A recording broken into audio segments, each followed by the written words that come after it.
شب جمعہ ہے تو خطبہ شعبانی ہے. ویسے تو پروگرام یہ تھا کہ ایک دن میں ختم ہو جائے، لیکن اچھا ہے کہ شب جمعہ تھا، اس کی تمدید ہو گئی ہے. ایک دفعہ پھر صلوات پڑھ لیں محمد.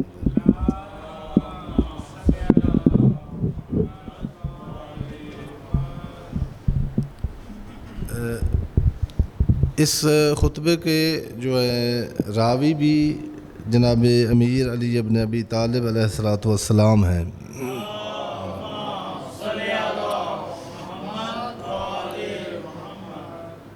مسجد نبوی ظاہراً تھی اور جمعہ والا دن تھا، اور پیغمبر اعظم نے جو آپ کے سامنے گزارشات کی ہیں کہ فرمایا کہ یہ ماہ برکت ہے، یہ ماہ رحمت ہے، یہ ماہ مغفرت ہے، یہ آپ کی طرف آ رہا ہے، اور آپ نے صدق نیت کے ساتھ اور پاک دل کے ساتھ اس کا استقبال کرنا ہے.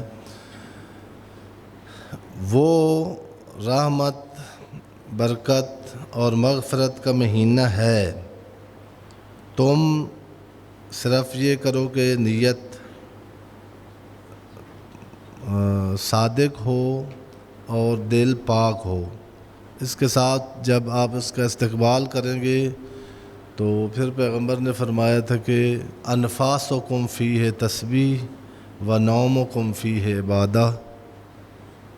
یہ پھر وہ میزبانی ہے اللہ کی کہ تمہارے سانس تسبیح لکھے جائیں گے اور تمہارا سونا عبادت لکھی جائے گی.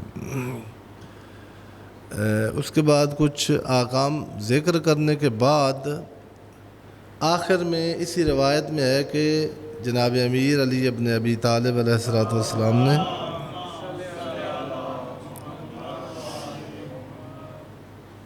سوال کیا ہے. اس کا مطلب یہ ہے کہ سوال کرنا، بڑی شخصیت سے بھی سوال ہو سکتا ہے، اور آدمی جتنا پڑھا لکھا ہو اس کا سوال کرنے میں کوئی اس کو ندامت محسوس نہیں کرنی چاہیے. سوال کون کر رہا ہے؟ جس کو پیغمبر فرماتے ہیں انا مدینۃ العلم و علی، اور کس سے کر رہے ہیں؟ جس کے بارے میں ہے وما ینطق عن الہویٰ ان ہوا الا وحی یوحیٰ. جب پیغمبر اسلام نے ڈیٹیل کے ساتھ بیان کیا کہ یہ مہینہ اتنا باعظمت ہے، اتنا آسن ہے، اتنا اشرف ہے، اتنا اعلی ہے، اتنا عظیم ہے، اور اس میں جو آپ عمل انجام دیں گے وہ اتنا چھوٹے سے چھوٹا عمل جو ہے اس کو کتنی اللہ عظمت عطا فرمائے گا. اور ساتھ تذکر میں نے دیا تھا کہ اگر خدا نخواستہ پھر ہم نے اس کو ان دنوں میں نہ پہچانا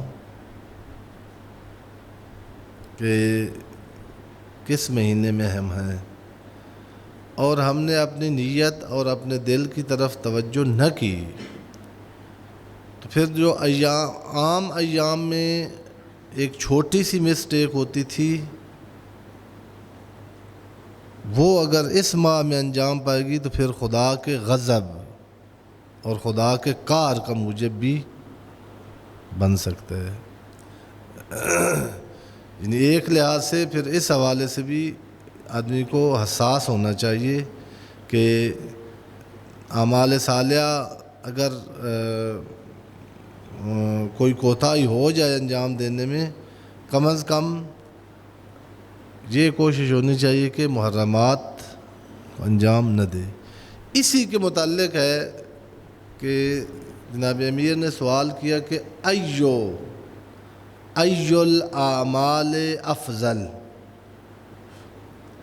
یہ جو مہینہ جس میں آپ نے فرمایا ہے کہ یہ برکتوں کا مہینہ ہے، یہ بخشش کا مہینہ ہے، یہ رحمت کا مہینہ ہے، اس میں کچھ اعمال آپ نے بتا دیے کہ اس میں مطلب آپ صدقہ دیں، صلہ رحمی کریں. یہ جناب امیر نے فرمایا کہ ایک جملے میں بتائیں کہ سب سے بیسٹ، افضل سپرلیٹو ڈگری ہے اس میں عربی میں. کون سا عمل جو سب اعمال سے زیادہ فضیلت رکھتا ہے؟ اس میں پیغمبر اعظم صلی اللہ علیہ وآلہ وسلم نے فرمایا الورع عن محارم اللہ. بس جتنا ٹائم رہتا ہے ایک جملہ چاہا تھا اور ایک جملہ فرما دیا، اس کو سمجھنا ہے کیا فرمایا پیغمبر نے.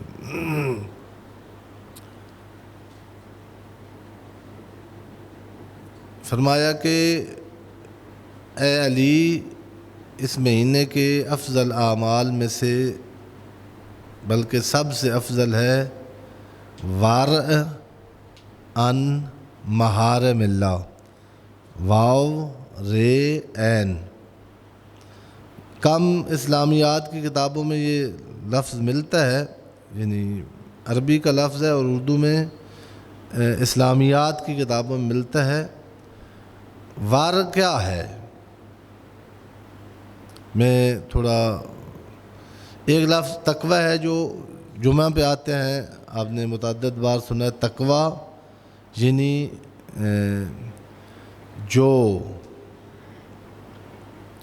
اللہ نے چیزیں حرام کی ہیں ان کو چھوڑ دینا، اور جو واجب کی ہیں ان تمام کو انجام دینا. اس کو عدالت بھی کہتے ہیں اور اس کو تقوی بھی کہتے ہیں. یعنی آپ کو پتہ ہے نماز واجب ہے، آپ کی ترک نہ ہو. پتہ ہے روزہ واجب ہے، ترک نہ ہو. پتہ ہے سود حرام ہے، نہ کھائیں. منشیات حرام ہیں، شراب حرام ہے. یعنی جتنے محرمات ہیں ان کو چھوڑ دینا اور واجبات سب کو انجام دینا. یہ اس کو ایک اصطلاح میں تقوی کہتے ہیں. ورع کیا ہے؟ اسی تقوی والے جب راستے پہ انسان چلتا ہے تو انسان متقی کی ایک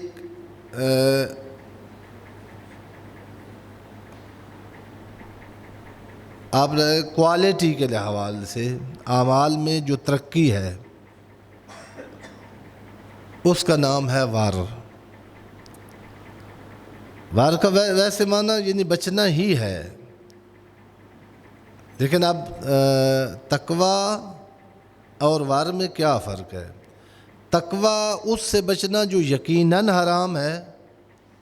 آدمی کے پاس آپ اگر مجتہد ہیں تو آپ کو آیت اور روایت کے ساتھ پتہ ہے، مجتہد نہیں ہیں تو پھر تقلیداً پتہ ہے کہ مجتہد کا فتویٰ ہے کہ یہ واجب ہے اور یہ حرام ہے. تقلید کا ویسے نام صاحب نے سنا ہوا ہے،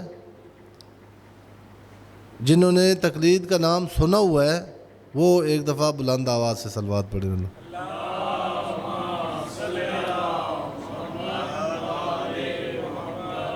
تقلید کا معنی یہ ہے کہ ظاہر ہے ہم سارے قرآن مجید کے ماسٹر نہیں ہیں اور تمام روایات ہمارے سامنے نہیں ہیں، اور ایز اے مسلمان جگہ جگہ پہ ہمیں ضرورت پڑتی ہے کہ یہ جو میں کھا رہا ہوں یہ حلال ہے یا نہیں، یہ جو میں کر رہا ہوں یہ حلال ہے یا نہیں، یہ جو میں دوستی کر رہا ہوں، رشتہ کر رہا ہوں، کھا رہا ہوں، رہ رہا ہوں، کما رہا ہوں، ان میں سے کون سا حلال ہے کون سا حرام ہے.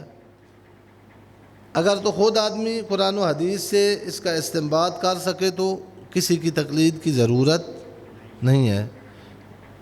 لیکن چونکہ ہم جانتے ہیں کہ بہت سارے شعبوں میں ہم ضرورت ہوتی ہے لیکن جانتے نہیں ہوتے. مثلا میڈیکل سائنس ہے. اب آپ کو کوئی خدا نخواستہ جسمانی پرابلم ہوتا ہے، سر میں درد ہوتا ہے، سینے میں درد ہوتا ہے، تو آپ وہاں دوائیاں بنانے گھر نہیں بیٹھ جاتے اور ایسے کیا بھی نہ کریں. گورنمنٹ کا بہت سخت نوٹس لیتی ہے. بعض ڈاکٹر ہیں نہیں اور بنے بیٹھے ہیں، لاہور میں بھی ہیں. رش بھی ان کے پاس ہوتا ہے۔ یہ دین میں بھی اس طرح ہے، لیکن ادھر کوئی کیس نہیں ابھی تک، اللہ کرے کوئی قانون پاس ہو جائے ایسا کہ جس طرح ایک مریض اس کو پتہ ہے کہ میں مریض ہوں لیکن علاج کا پتہ نہیں ہے، تو اس کو نہ خود وہاں ڈاکٹر بننا چاہیے اور نہ جو عطائی ڈاکٹر ہے اس کے پاس جاننا چاہیے۔ یہی دین میں اس کا نام تقلید ہے کہ نہ آپ خود فتویٰ دیں اور نہ ہی جو پاکستان میں فتویٰ دینے والے بہت زیادہ ہیں، اور آپ کے مذہب میں ہر سٹیج پر آنے والا وہ آپ کو کہتا ہے کہ مجتہد کو نہیں پتہ کیا پڑھنا ہے کیا نہیں پڑھنا، کیا کہنا ہے کیا نہیں کہنا، میں آپ کو بتاتا ہوں، دلیلیں بھی دیتے ہیں۔ یہ عطائی ڈاکٹر ہیں، ان کے پاس جاننا بھی جرم ہے، اور اللہ کرے امام زمانہ نے تو انہیں پکڑنا ہے، ان کی ایک فورس ہوگی جو عطائی دین کے بنے ہوئے ہیں، ان کو بہرحال مجتہد کے فتوے کے مطابق جو حلال اور حرام ہے، حرام سے بچنا اور واجب کو انجام دینا، یہ تقوی ہے۔ غرض یہ ہے کہ ایک جگہ پر آپ کو یقین نہیں ہے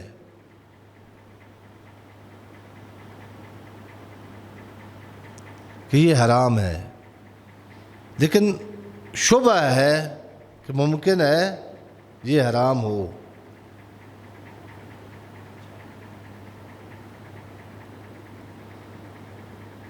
غرض یہ ہے کہ جہاں آپ کو اشتباہ ہے نا حرام میں پڑھنے کا، اس کو بھی چھوڑ دیں۔ فتویٰ نہیں ہے آپ کے پاس حرام ہونے کا، لیکن اشتباہ ہے کہ ممکن ہے کہ یہ حرام ہو، اس کو چھوڑ دینا۔ اور اس سے آگے بھی ایک ہے، بعض چیزیں ہیں کہ ہیں حلال، مثلا کھانا جو آپ کا حلال کا کمایا ہوا ہے وہ حلال ہے، کسی نے آپ کو، آپ کے گھر میں پانی پڑا ہوا ہے، آپ کے گھر میں آپ کے حلال کمائی سے آئی ہوئی گندم سے آٹا بنا پڑا ہے، آپ نے حلال سے سبزی لائی ہے، گوشت لائے ہیں، اس سے سالن بنا ہوا پڑا ہے، اس میں نہ کسی مجتہد کا فتویٰ ہے کہ یہ حرام ہے، نہ کوئی شبہ ہے، لیکن یہاں اس حلال کو کھانے کی کوئی حد ہے یا نہیں ہے؟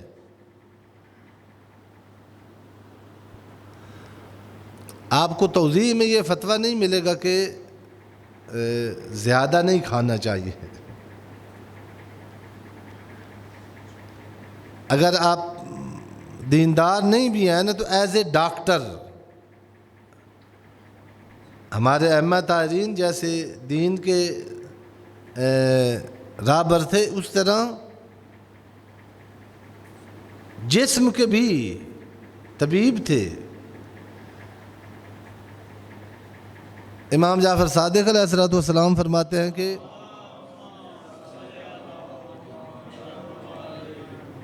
ایک چیز پر عمل کر لیں آپ کبھی بیمار نہیں ہو سکتے۔ ہے کوئی ڈاکٹر جو ایک جملے میں آپ کو نسخہ بتائے اور ضمانت دے کہ اس پر آپ عمل کر لیں، تو میں ضمانت دیتا ہوں کہ کبھی مریض نہیں ہوں گے۔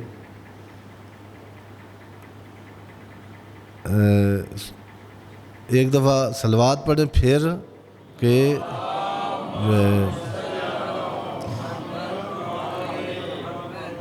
افطاری کا ٹائم انشاءاللہ ہوگا، اب بار بار گھڑی کی طرف دیکھنے سے ٹائم کم نہیں ہو جاتا۔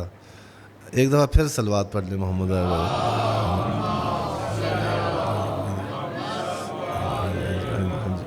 بلکہ آپ کی توجہ اس طرف رہے گی تو ٹائم جلدی گزرے گا۔ جب آدمی گھڑی کو بار بار دیکھتا ہے تو وہ پھر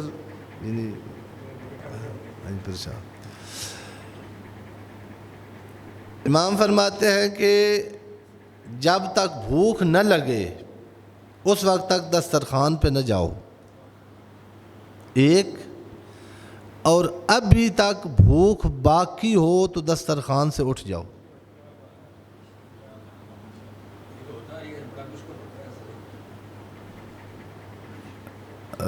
بزرگ کہہ رہے ہیں کہ ایسے ہوتا نہیں ہے۔ یہ جو نہیں ہوتا نا، اسی کی پریکٹس کرنا کہ ہو سکتا ہے، اس کا نام رمضان ہے۔ آپ کے آنے سے پہلے خطبہ شعبانیہ کے آخر میں جناب امیر نے پیغمبر سے سوال کیا کہ اس مہینے میں افضل عمل کیا ہے؟ پیغمبر نے فرمایا کہ حرام چیزوں سے اپنے آپ کو وہ جو کنفرم حرام ہے ان سے بچنا، جس میں شبہ حرام کا ہے اس سے بچنا، اور بعض اوقات یہی حلال اس میں اتنا افراط ہوتا ہے کہ وہ حرام ہو جاتا ہے۔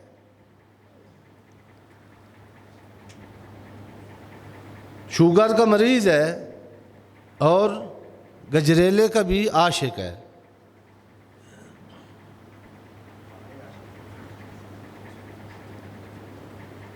آ جائے تو اگر یہ بھی عقیدہ ہے کہ نیاز لڑ کے لینی چاہیے، کلو بھی نیاز میں، یہ حلال چیز ہے، مٹھائی وہ حرام نہیں ہے، شبہ بھی نہیں ہے اس کے حرام ہونے کا، لیکن آپ نے اپنے آپ کو زیادہ کھا کے شوگر کا مریض کر لیا ہے۔ اب ایک ذرا بھی آپ کا مٹھائی کھانا آپ کے لیے اگر ڈاکٹر منع قرار دیتے ہیں تو شریعت بھی منع قرار دیتی ہے۔ خلاصہ یہ ہے کہ اس کا نام ہے اللہ کے جو یقیناً حرام کردہ چیزیں ان سے بھی بچنا، جن میں حرام کا شبہ ہے اس سے بھی بچنا، اور جہاں ایک حلال چیز ہے لیکن اس میں اگر افراط کریں تو اس سے بھی بچنا۔ پہلے بھی امام جعفر صادق علیہ الصلوۃ والسلام کی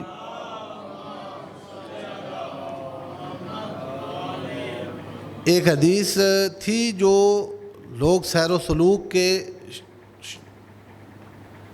شوق رکھتے ہیں کہ میں جو اولیاء اللہ نے جو راستہ طے کیا اس پہ میں چلوں، تو اس کا پہلا نسخہ کہ کہاں سے ابتدا ہوگی وہ صادق عالم محمد نے دیے، اور ان دنوں میں اس کو پریکٹس کرنا بہت آسان ہے۔ جو بندہ روزہ رکھتا ہے، جناب امیر نے تو یہ سوال کیا تھا نا کہ کون سا عمل ماہ مبارک رمضان میں افضل ہے، صادق عالم محمد سے کسی نے سوال کیا کہ کون سی چیز ہے جس کے ذریعے میں اللہ سے ظاہراً اس طرح کے قریب، تو صادق عالم محمد نے فرمایا کہ اقل النوم فی اللیل والکلام فی النہار۔ کچھ چیزیں ہیں جتنی زیادہ ان کو انجام دو، معصومین اور اسلام نے روکا نہیں ہے کہ اس میں افراط، مثلاً پڑھو، تقوی میں جتنا زیادہ، اب سب سے بڑا متقی بننے کی کوشش کرو۔ قرآن مجید میں ہے وَجَعَلْنَا لِلْمُتَّقِينَ، اللہم کیسے آیت ہے، اللہم اجعل فی ازواجنا وذریتنا قرۃ اعین وَجَعَلْنَا لِلْمُتَّقِينَ اماما، یعنی متقین کے آگے ہوں میں، سب سے متقین کے سے بڑا ہوا، جب ریس لگی ہوئی ہو متقین کی تقوی کی تو ونر ہوں میں۔ امام فرماتے ہیں کہ رات کو نیند کم کر دو اور دن کو بولنا کم کر دو۔ نہ بولنا حرام ہے نہ سونا حرام ہے، لیکن اگر اہل ور بننا چاہتے ہیں اور چاہتے ہیں کہ آپ کو جن چیزوں میں لذت نہیں آتی ان میں لذت محسوس ہو تو فضول بولنا کر سکتا ہے نا بندہ، اور رات کو کوشش کریں ضروری سونے کے بعد اٹھ کے پھر تنہائی میں جا کر اپنے اللہ سے راز و نیاز کریں۔ ایک دفعہ پھر صلوات پڑھ لیں محمد۔